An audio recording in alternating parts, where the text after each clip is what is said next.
বাংলাদেশের চোরের দেশ। যে মাথার চোরা বসে সব মাথার চোর। গাড়ি ছাড়িয়ে দিচ্ছে, একবারে পছন্দ হয়েছে ছাড়িয়ে দিচ্ছে, আরেকজনের পছন্দ হয় না। আপনি কি বলেছেন যে আপনার জমা আছে কিংবা? আমি বলছি যে ভাই আমার ভাড়া চলতো গাড়ি, আমার জমা দিতে হবে। জি, তারা কি বলেছে আসলে? বলতেছে কয় আরো তো মানুষ আছে, তাদের জমা দেওয়া লাগবে না। আপনি মানে এই যে গাড়ি চালান, আপনি কি 2 দিন পরে পরে এরকম যে ফেস করেন, এইগুলো নিয়ে আপনার কিছু বলার আছে যে এই আন্দোলন? ভাই এগুলো নিয়ে কি বলবো, এগুলো গরিবের পেটে লাগছে, আর কিছুই না। কাজ নাই আর কি করবে, রাস্তাঘাটে রাস্তা আটকায় দিবে। যাক, যে জায়গায় আটকালে কাজ হবে ওখানে যাক, রাস্তা আটকায় লাভ আছে?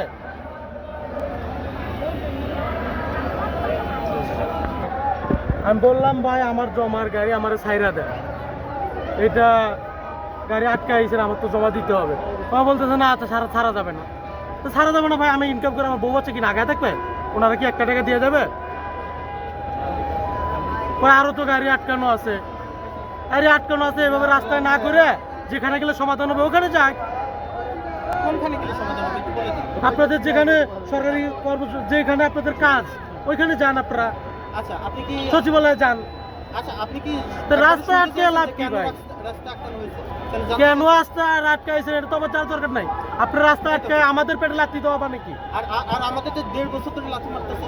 সেটা যে এখন জায়গায় কোথায় পাবো? যে জায়গায় গেলে কাজ হবে ভাই এখানে যান। কত সব জায়গায় গেছি আমরা, কোথাও কাজ হয়নি। তাহলে কি রাস্তায় কাজ হবে ভাই? রাস্তা আমার পেটে লাথি মেরে, এই রিস্কাওয়ালার পেটে লাথি মেরে লাভ হবে? আমার তো এই যে আপনি যে আজকে রাস্তা আটকাইছেন, আমার তো জমা দিতে হবে। আমি জমাটা কোথা থেকে দেবো? আর আমারও তো মহাজন কি আমাকে ছাড়বে? আমার তো করতে হবে, যেখানে গেলে শিক্ষা মন্ত্রণালয় যান। কোথাও নাই। এবার আপনি বলেন। করতে হবে, আপনি শিক্ষা মন্ত্রণালয় যান। শিক্ষা মন্ত্রণালয় ঘেরাই দেন, তাদের নিয়ে ভাবা হচ্ছে, কিন্তু কোনো শিক্ষা মন্ত্রণালয় ঘেরাই দেন, কোনো আপত্তি নেই। কিন্তু এই রাস্তায় আমার জমা দিতে হবে, আমার সংসারের চিন্তা করতে হবে, আমার বউ বাচ্চা আছে বাসায়, তার ঘরে তো খাওয়াইতে হবে নাকি? তাদেরকে আপনারা কি একবেলা খাওয়াবেন?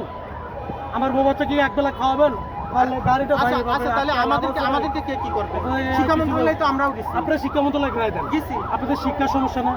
হ্যাঁ তাহলে আপনারা কোথায় যাবেন? কোথায়? কত শিক্ষা মন্ত্রণালয় দিছি। ওখানেই ঘেরাই দিবেন। রাস্তায় কি ভাই? ওটাও তো রাস্তায়। রাস্তায় কেন দিবেন আপনারা? ডাইরেক্ট শিক্ষা মন্ত্রণালয়ের ভিতরে ঢোকেন, শিক্ষা মন্ত্রণালয় ধরেন। বাংলাদেশের চোরের দেশ। যে মাথার চোরা বসে সব মাথার চোর। এখন আর কিছু বলার নাই ভাই। দুর্ভোগের জন্য আমরা আপনার যদি দাবি থাকে সরকারের পক্ষ থেকে দাবি থাকে সরকারি কার্যালয়ে যান, যদি পুলিশের এখানে দাবি থাকে পুলিশের এখানে থাকে, কিন্তু আমাদের যে সাধারণ পাবলিককে হয়রানি করেন না। আপনারা রাজনীতি করতেছেন করেন, শিক্ষা প্রতিষ্ঠানে কাজ করতেছেন করেন, কিন্তু সাধারণ মানুষকে হয়রানি করেন না, এই আমার কথা। মানে এটা তো শুধু আজকে নতুন না, আমরা যে কোনো দাবি দেওয়া বাস্তবায়নের লক্ষ্যে আমরা দেখি সবাই রাজপথে নামে, গণঅভ্যুত্থান এভাবেই হয়েছে। এটা উল্টা, সেই ব্যাপারটা আপনি কেমন ভাবে দেখছেন? আমি বলতেছি এটা আজীবন চলবে, আগেও চলছে, কিন্তু এই জিনিসটাকে আপনারা উল্টায় নেন, যাতে জনগণ যাতে কষ্ট না ভোগ করে।